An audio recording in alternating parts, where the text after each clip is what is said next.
안녕하세요. 사연 왔어요 톡톡입니다.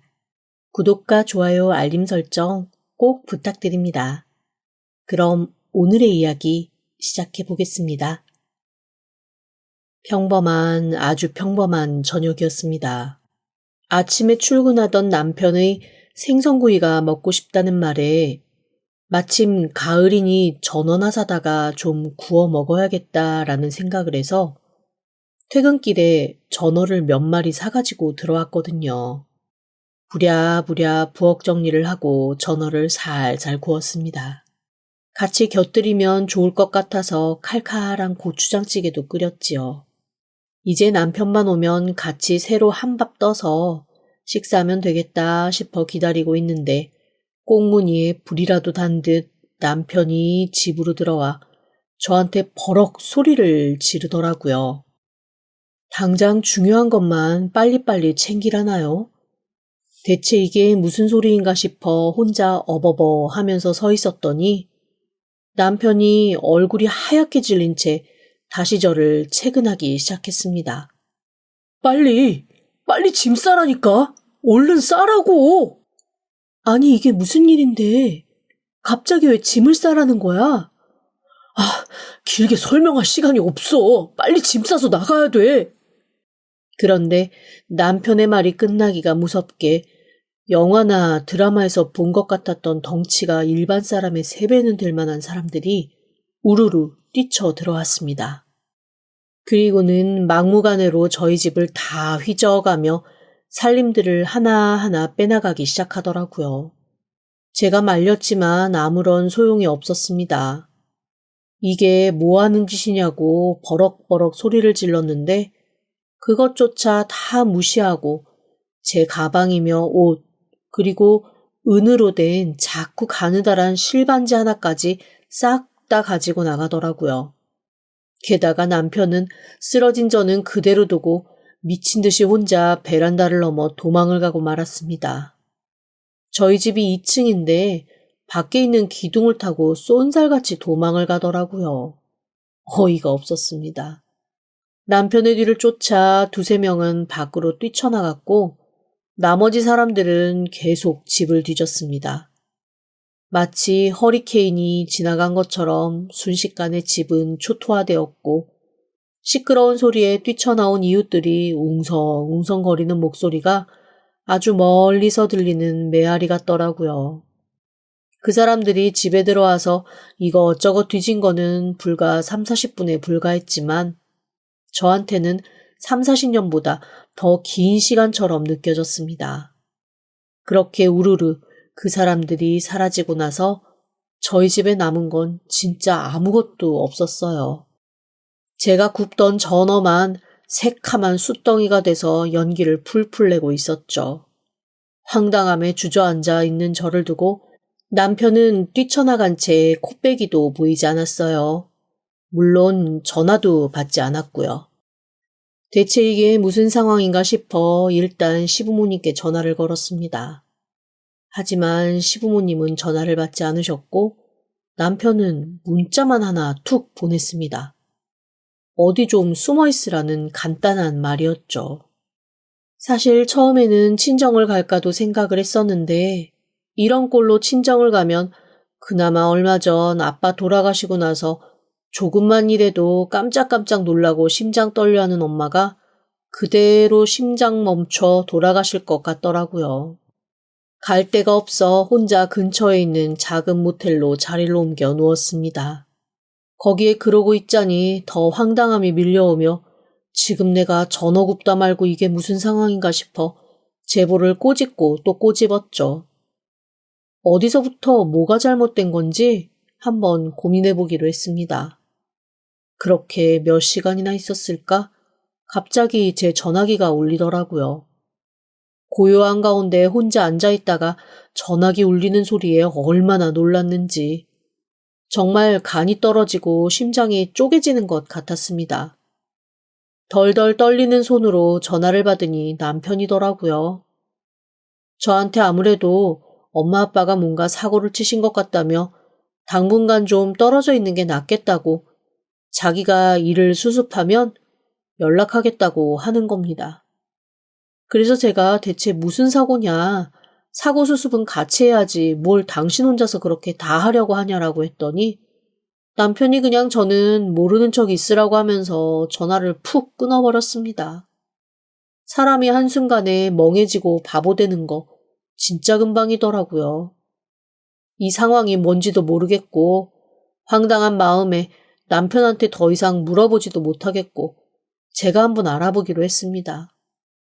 저희 시부모님 조금 이상하고 쪼잔한 구석은 있지만 큰 범죄를 저지르거나 사고를 치실 분들은 아니라고 생각했는데 그것도 제가 잘못 생각한 모양이었어요. 대체 어디서부터 어떻게 생각을 정리해야 할지 몰라 차근차근 과거로 머리를 한번 굴려봤습니다. 그런데 혹시 이런 경험 없으신가요?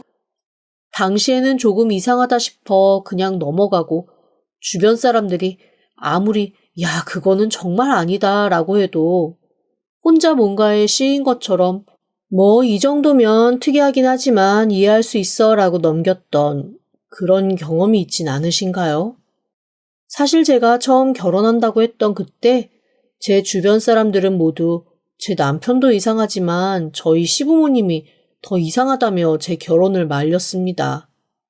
이유는 하나였어요. 시부모님이 1년에도 몇 번씩 지역과 동네를 완전히 바꿔가며 끊임없이 월세를 사시는 분들이었거든요. 처음에는 약간 노마드, 떠돌이 이런 느낌으로 그냥 이 동네 저 동네 살고 싶어서 돌아다니시는 보헤미안 같은 분들이신 줄 알았습니다. 그런데 얘기를 듣다 보니 이거는 좀 아니다 싶은 부분들이 생기는 거예요. 글쎄 저희 시어머니가 이렇게 말씀하시더라고요. 월세는 내가 책임지지 않아도 되는 게 너무 좋아. 그냥 대충 살다가 버릴 거 싹 버리고 몸만 픽 나오고 또 다른 집 옮겨가서 살고 또 옮겨 살고 이웃들한테 굳이 신경 쓸 필요도 없고 내가 집주인 눈치 볼 필요도 없고 그리고 뭐 정 돈 없으면 보증금 날렸다 생각하고 그냥 휙 날아버리면 되니까 얼마나 편하니? 나는 왜 요즘 사람들이 그렇게 집 가지려고 애쓰는지 이해를 못하겠어. 아니 어머님, 그래도 여기저기 떠돌면 안정감이 없잖아요. 그래도 내 집이 있다는 게 좋지 않나요? 아유, 여기 살면서 정 붙이면 거기가 내 집이지 뭐. 굳이 내 돈 주고 큰 돈 거기다가 밀어넣고 살 이유 있니?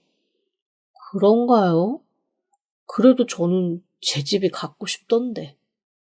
어쨌건 우리는 집 해줄 마음도 없고 능력도 없으니 만약에 집 가지고 싶으면 그건 네가 알아서 해라. 그렇게 딱 잘라 집 해줄 수 없다. 우리는 집에 대해 그다지 집착하지 않는 사람들이다. 굳이 집 살 필요 없다고 생각한다라고 얘기하면서 선을 확 그어버리시더라고요. 처음에는 정말로 우리한테 뭔가 집 해주기 싫어서 일부러 저러시나 싶었는데 결혼 생활 하면서 보니 진짜 1년에도 몇 번씩 지역을 옮겨 다니시더라고요. 그걸 보면 정말로 어딘가에 정착해서 사시는 거에 그다지 큰 미련이 없으신 분들이구나라는 생각을 했습니다. 하지만 제가 좀 불만이었던 건 어머님, 아버님이 살다 나온 동네에 끼치는 영향이었습니다. 2번인가? 미처 어머님, 아버님이 이사한 집을 안 알려주셔서 떨렁떨렁 저 혼자 옛날 동네로 어머님, 아버님을 찾아간 적이 있었어요. 그런데 2번 다 동네에서 저를 붙들고 그 인간들 어딨냐고, 당장 데려오라고, 내 돈 떼어먹고 이렇게 도망가는 거 절대 용서 못한다고 정말 제 멱살잡이를 하고 안 놔주셨었거든요. 그때마다 어머님께 연락하면 그 사람들이 오해가 있었던 거다. 그냥 경찰한테 이 사람들이 너 협박한다고 그러고 확 나와버려라. 그냥 그렇게 얘기하고 끊어버리시고 자초지종은 한 번도 얘기를 해주신 적이 없습니다. 오히려 그 동네 분들이 저희 어머니가 모해 대신 투자해준다고 돈 가져갔다. 그런데 그거를 현금으로 받아가서 자기한테 증거가 없다. 이런 얘기만 하시더라고요. 계좌라도 이체를 했으면 증거가 있어서 제가 뭐라도 해드리거나 도와드릴 수 있는데 증거도 없는 걸 가지고 저를 괴롭히시니 저도 그냥 짜증만 내고 말았습니다. 제 입장에서는 그래도 시어머니, 시아버지 편을 들어야 할 것 같았고요. 그런데 이게 2번 정도 반복되다 보니 점점 어머님, 아버님이 왜 한 동네에 오래 사시는 게 아닌지에 대한 느낌은 좀 오더라고요. 하지만 남편한테 한번 얘기를 했다가 남편이 1달 반이나 저랑 말을 안 섞을 정도로 화를 펄펄 내고 어머님, 아버님도 다른 사람이 오해하는 건 몰라도 며느리가 그렇게 생각한다니 정말 서운하다며 눈물바람을 하시는 바람에 정말로 제가 재수없게 2번 다 오해를 했나 보다 하고 그냥 넘어가고 또 넘어가고 했습니다. 그 이후에는 어머님, 아버님이 이사를 가는 곳을 꼭꼭 저희한테 먼저 알려주셔서 제가 옛날 집으로 찾아가서 동네 사람들을 만난 일도 없었고요. 그래서 한동안 그 일들을 모두 잊고 있었는데 갑자기 어머님, 아버님 때문에 무서운 사람들이 와서 제가 밥 먹다 말고 쫓겨나는 상황까지 오게 되니까 그때 일들이 확 떠오르면서 혹시 그때 그분들이 했던 말이 진짠가? 어머님, 아버님이 정말 어딘가에 사기를 치고 다니는 사람들인가? 하는 생각이 확 들었습니다. 그거를 하지만 제가 어디다가 물어보겠어요. 답답해서 남편 말만 듣고 꼼짝 말고 있을 수는 없었습니다. 급하게 회사에 집안일 때문에 휴가를 좀 내야겠다고 양해를 구하고 예전에 제가 찾아갔다가 멱살을 잡혔던 그 동네로 찾아갔습니다. 제 멱살을 잡았던 분 중 한 분은 이미 돌아가셨고 다른 한 분은 살아계시긴 하더라고요. 그리고 저를 보고는 얼굴이 기억난다는 듯 미간을 쫙 찌푸리시면서 사기꾼 며느리가 대체 여기는 왜 왔냐며 또 뭐 사기치려고 기어들어왔냐며 버럭 소리를 지르시는 겁니다. 그러자 옆에서 간병하던 분이 깜짝 놀라며 저한테 그러시더라고요. 어머 세상에, 이 어르신 얼마 전부터 치매가 와서 자기 자식들도 기억을 못 하시는데 그쪽은 기억을 하시나 봐요. 아우, 맺히신 게 많으신가? 말끝을 흐리면서 저를 위아래로 훑어보는데 얼굴이 저도 모르게 빨개졌습니다. 사기꾼 며느리라는 말에 간병인의 눈빛이 곱지 않은 것도 사실이었고 다른 건 다 잊고 자식마저 잊었는데 저를 기억하신다는 것은 그만큼 한이 있고 그 한 때문에 저를 기억한다는 거니 우리 시부모님이 진짜 뭔가 잘못했나 보다라는 심증이 확 올라왔거든요. 제가 치매가 오신 분한테 자세하게 여쭙기는 뭐하고 그냥 안부 인사처럼 저 기억하시냐고 그때 일 사과드리러 왔다고 얘기했더니 그분이 저를 가만히 들여다보면서 갑자기 제 등짝을 세게 때리기 시작하셨습니다. 그러면서 자기 돈 내놓으라고, 그거 자기 자식 전세금 해줄 돈이었는데 너 때문에 내가 그 판에 들어갔다가 싹 다 잃었다고 등을 펑펑 때리시더라고요. 놀란 간병인이 달려와 말리고 갑자기 어르신이 흥분해서 숨마저 쌕쌕거리시는 바람에 저는 거의 쫓겨나오다시피 그 어르신 집에서 나와야 했습니다. 대체 무슨 판에 들어갔다가 다 돈을 잃었다는 건지 듣지도 못하고 말이죠. 답답함에 한숨만 나오더라고요.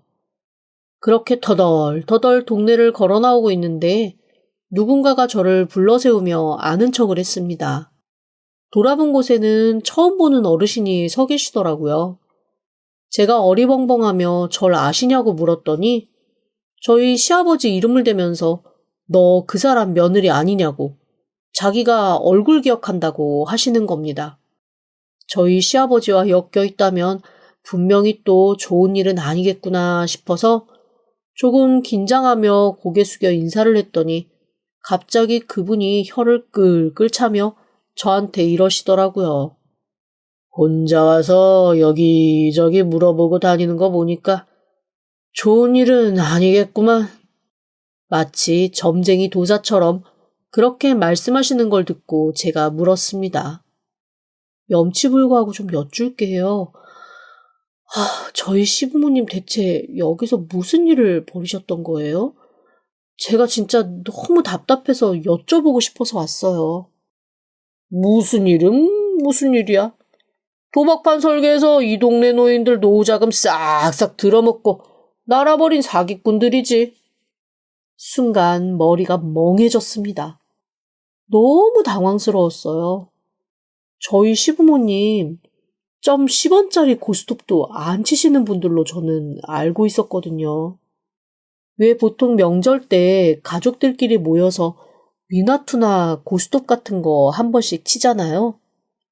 나름 거기에 대한 제가 로망이 있어서 처음 시집갔을 때 굉장히 예쁘게 디자인된 고스톱을 사갖고 간 적이 있었습니다. 일반 고스톱처럼 생긴 게 아니라 되게 예쁜 캐릭터로 디자인된 그런 고스톱이었거든요.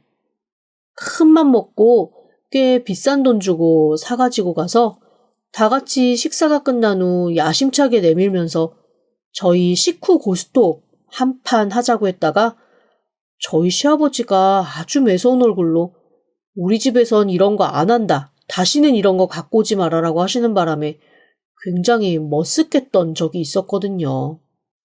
그때 남편이 몹시 당황하면서 엄마 아빠가 도박 진짜 싫어하신다고 이런 거는 장난으로라도 하는 거 좋아하지 않는데 미리 말 못해서 미안하다고 저를 오히려 위로해줬던 적이 있습니다. 그다음부터는 저는 저희 시부모님이 진짜 도박 같은 거는 아주 혐오하시는 분들인 줄만 알고 있었는데 갑자기 동네 아저씨가 저희 시부모님이 도박판 설계자였다라는 얘기를 해주시니 너무 당연히 당황스러울 수밖에 없었죠. 제가 무슨 소리냐는 듯 눈을 껌뻑껌뻑 하고 있자니 그분이 차 한잔 하자며 근처 카페로 저를 데리고 가셨습니다.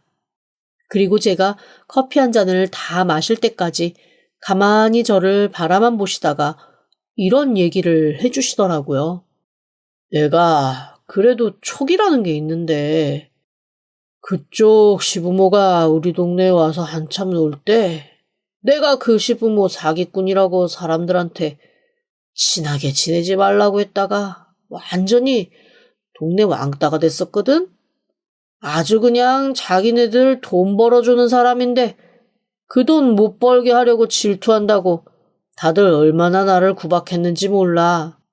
그런데 내가 말이야, 전직 형사였단 말이지. 물론 건강이 안 좋아지고 몸을 다쳐서 좀 일찍 형사질 그만두고 퇴직하긴 했지만 사기꾼들 보는 눈은 내가 아직 남아있단 말이야.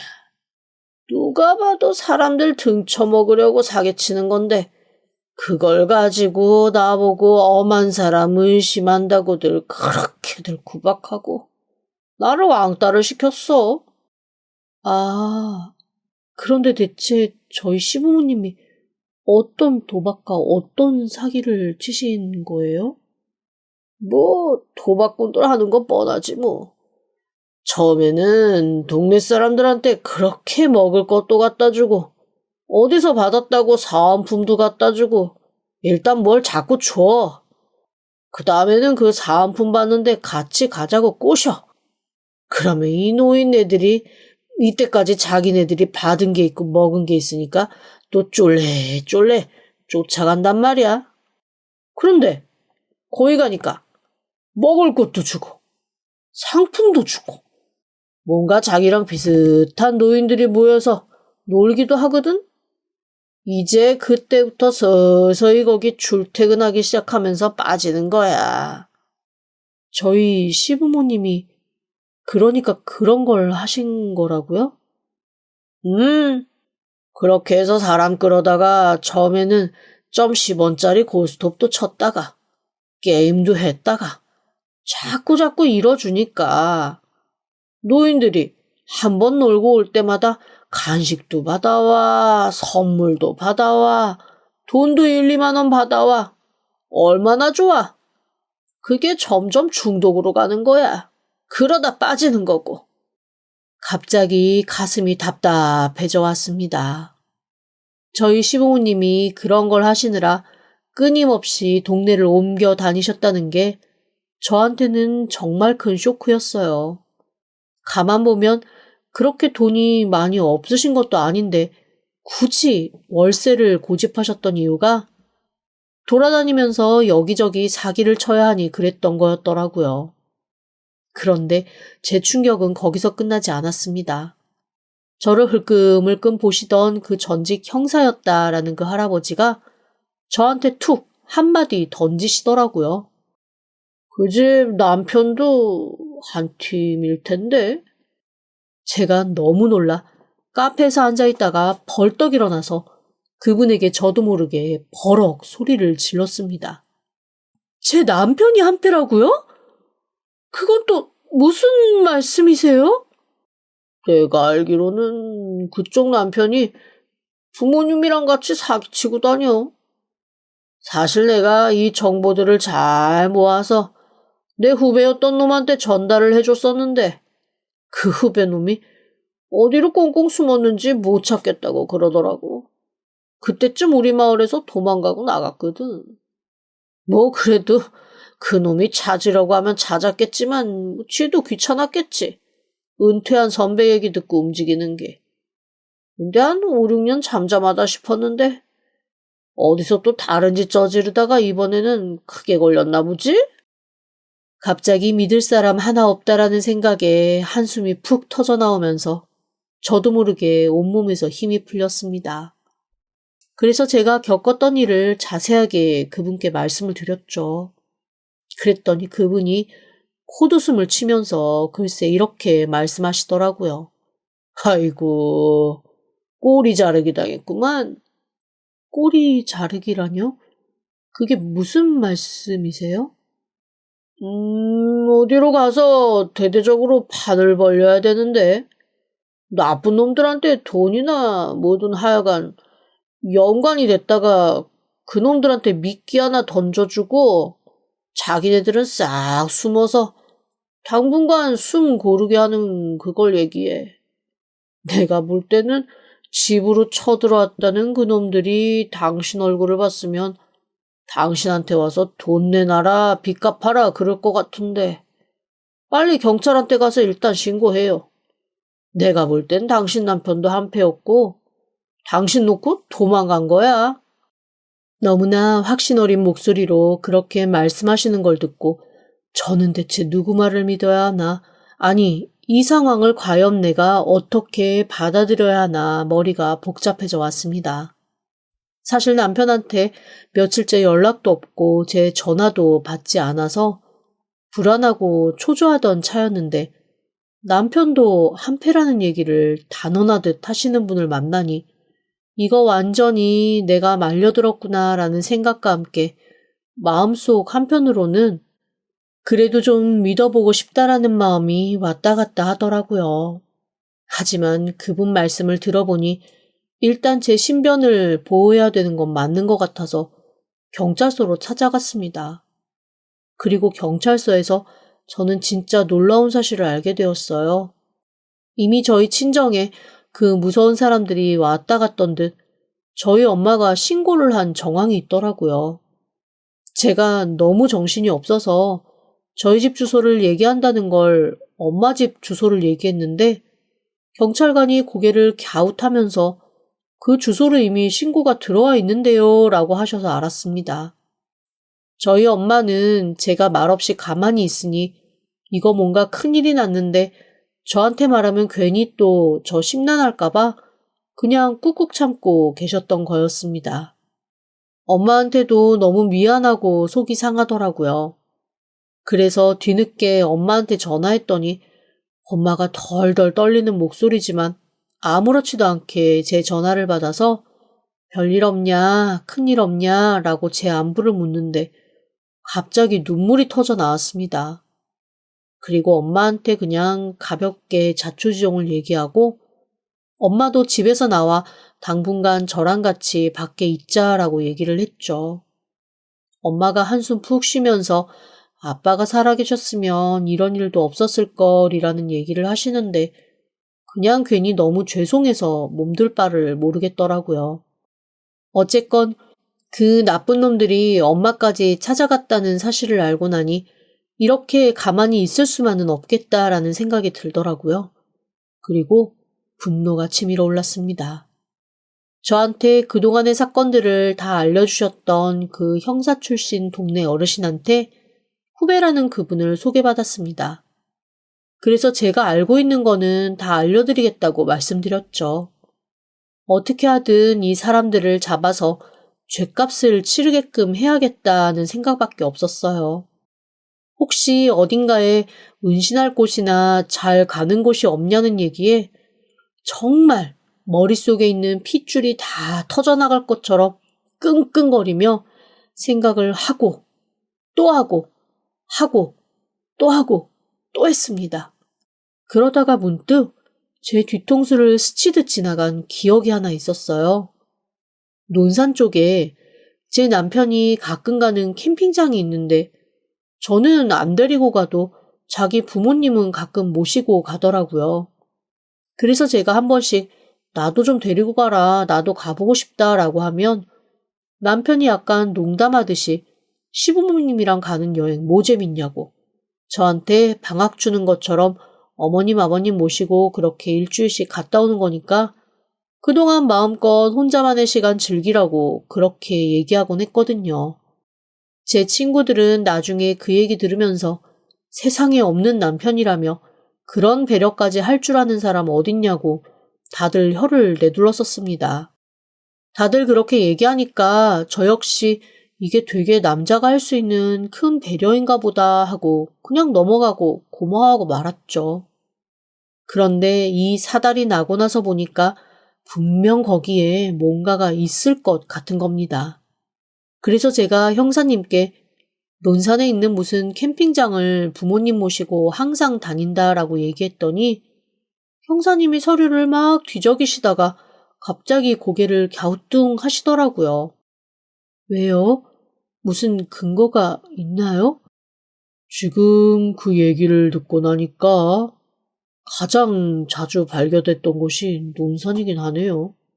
뭐, 한 발 늦어서 계속 놓치기는 했지만 굉장히 주기적으로 여기를 간단 말이지. 그런데 캠핑장이라고? 딱히 캠핑장이랄 만한 곳은 없는데. 일단 알겠습니다. 고마워요. 아주 큰 정보가 됐습니다. 뭔지 모를 말을 한참 혼자서 중얼중얼 하시던 형사님이 갑자기 어디론가 급하게 전화를 돌리시더니 훅 사라져 버리셨습니다. 나중에 알고 보니 그동안 여기저기 제보 들어온 동네 중에 제가 말한 그 동네의 비중이 꽤 많았었나 봐요. 그런데 거기에 예전에 폐쇄된, 지금은 비어있는 그런 곳이 하나 있는데 가끔 사람들이 노지 캠핑을 즐기기도 하고 폐하우스가 많아서 사람들의 발길이 드문 그런 장소가 하나 있다고 했습니다. 아무래도 거기서 몰래 판을 벌이는 게 아닌가 싶으셨는지 그 근처에 머물다가 급습을 하신 모양이에요. 아니나 다를까 제 남편과 시부모님은 그곳에서 잡혔습니다. 형사님은 나중에 제 제보가 결정적이었다며 고맙다고 하셨고요. 뒤늦게 남편이 저한테 연락이 와서 큰 오해가 발생한 것 같다. 자기랑 부모님이랑 조금 잘못된 일에 연루되었는데 다 오해다라고 하길래 저는 그냥 담담히 딱 한마디 이혼하자라는 얘기만 했습니다. 그리고 그동안 남편이 저 몰래 빼돌렸던 재산들 다 샅샅이 알아내서 재산 분할 청구했어요. 대체 이게 무슨 상황이냐며 펄펄 뛰었지만 그러거나 말거나 저한테는 정당하게 재산 절반 달라고 할 권리가 있는 거니까요. 게다가 남편이 범법자여서 사기 결혼에 대한 위자료까지 듬뿍 청구할 수 있었습니다.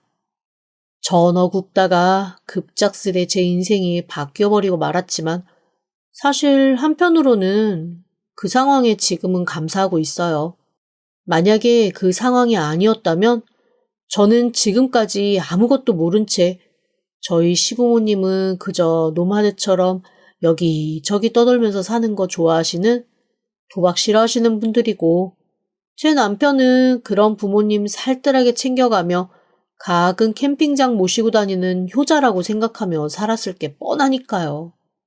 이렇게라도 제 인생을 구할 수 있어서 저는 너무 다행이라고 생각합니다. 시부모님이 도박판에서 벌었는지 다른 사기로 벌었는지 여튼 은신처 곳곳에 숨겨뒀던 돈은 싹 몰수해서 그동안 피해받으신 분들에게 돌아갈 수 있게 했습니다. 지난 10여 년의 인생이 물거품이 되었지만 괜찮아요. 앞으로 10수년의 인생이 남아있으니까요. 지난 건 잊고 앞으로 나아갈 것만 생각하려고요. 지금까지 들어주셔서 감사합니다. 구독과 좋아요, 알림 설정은 사연 왔어요 톡톡에게 큰 힘이 됩니다. 지금 바로 구독 부탁드립니다. 그럼 다음 사연으로 또 찾아오겠습니다. 감사합니다.